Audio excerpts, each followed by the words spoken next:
friends, welcome to Avina Samay. Today நம்ம சேனல்ல கோதுமை மாவுல சாஃப்ட்டான பரோட்டா ரெசிபி தான் ஃப்ரெண்ட்ஸ் பண்ண போறோம். பாருங்க ஃப்ரெண்ட்ஸ், எவ்வளவு நல்லா சாஃப்ட்டா இருக்குன்னு. வீட்லயே சுலபமான முறையில் கோதுமை பரோட்டா சிம்பிளா எப்படி செய்யலாம்னு வீடியோல போய் பார்க்கலாம். வீடியோக்குள்ள போக முன்னாடி எங்க சேனல் நீங்க வரைக்கும் சப்ஸ்கிரைப் பண்ணலாம். சப்ஸ்கிரைப் பண்ணுங்க. பக்கத்துல இருக்க பெல் ஐகானை கிளிக் பண்ணுங்க. வீடியோவை ஸ்கிப் பண்ணாம பாருங்க. கோதுமை பரோட்டா பண்றதுக்கு 2 கப் கோதுமை மாவு எடுத்துக்கலாம். ஒரு பேன்ல 2 கப் கோதுமை மாவு சேர்த்துக்கங்க.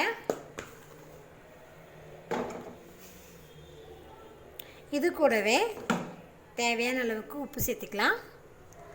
1 டீஸ்பூன் சர்க்கரை, இது கூட 1 டீஸ்பூன் எண்ணெய் விட்டுக்கோங்க.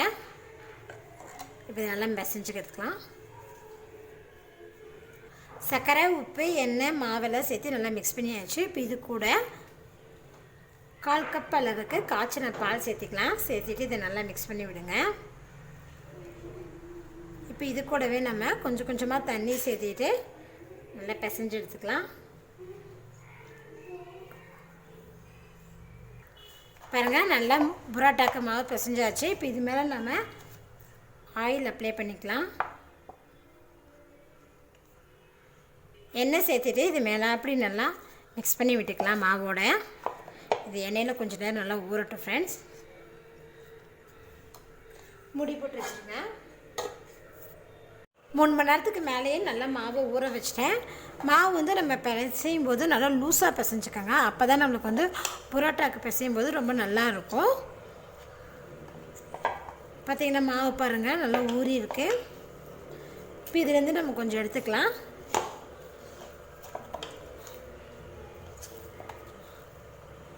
மாவை எடுக்கிறதுக்கு முன்னாடி ஒரு டைம் நல்லா பிசைஞ்சுக்கோங்க.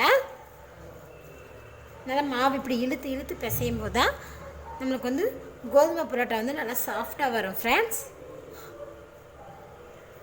பாருங்கள், நல்லா பிசைஞ்சிட்டேன். இப்போ இது வந்து நம்ம கொஞ்சம் எடுத்துக்கலாம். இந்த மாதிரி எடுத்து உருண்டை பிடிச்சிக்கோங்க.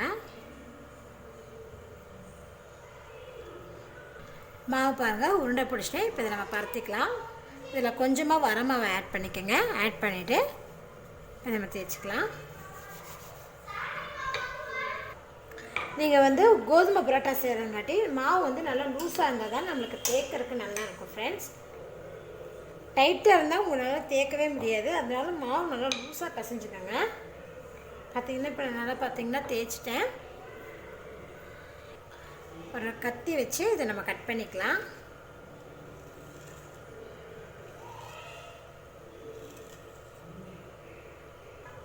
பாருங்கள், கத்தி வச்சு கட் பண்ணிட்டேன். இப்போ இதை நம்ம எடுத்துக்கலாம்.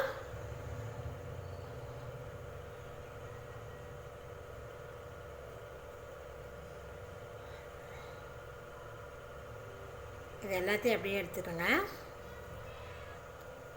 எடுத்ததுக்கு பிறகு இது எல்லாத்தையும் இப்படி ஒன்று சேர்த்திடலாம். சேர்த்திட்டு இந்த மாதிரி ரோல் பண்ணிடுங்க.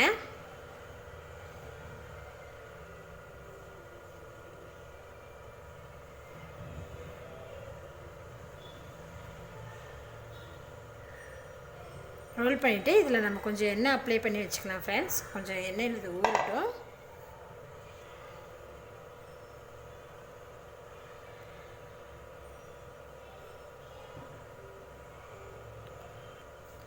பாருங்கள், எண்ணெயில் நல்லா ஊற வச்சாச்சு. இப்போ இதை நம்ம லைட்டாக சப்பாத்தி தேய்க்கிற பழகிற லைட்டாக இந்த மாதிரி ப்ரெஸ் பண்ணால் போதும்.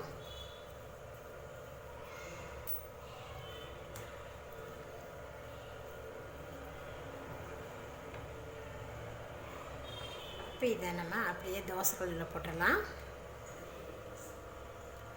பாருங்கள், தோசைக்கல் சூடாகிட்டுருக்கு.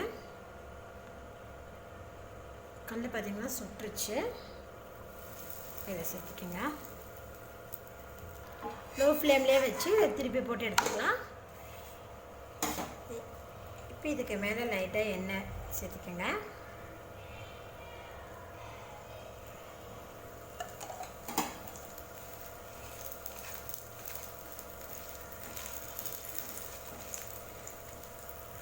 பாருங்கள், லோ ஃப்ளேம்லேயே வச்சு திருப்பி திருப்பி போட்டதில் நம்மளுக்கு வந்து கோதுமை பரோட்டா ரெடி ஆயிடுச்சு ஃப்ரெண்ட்ஸ்.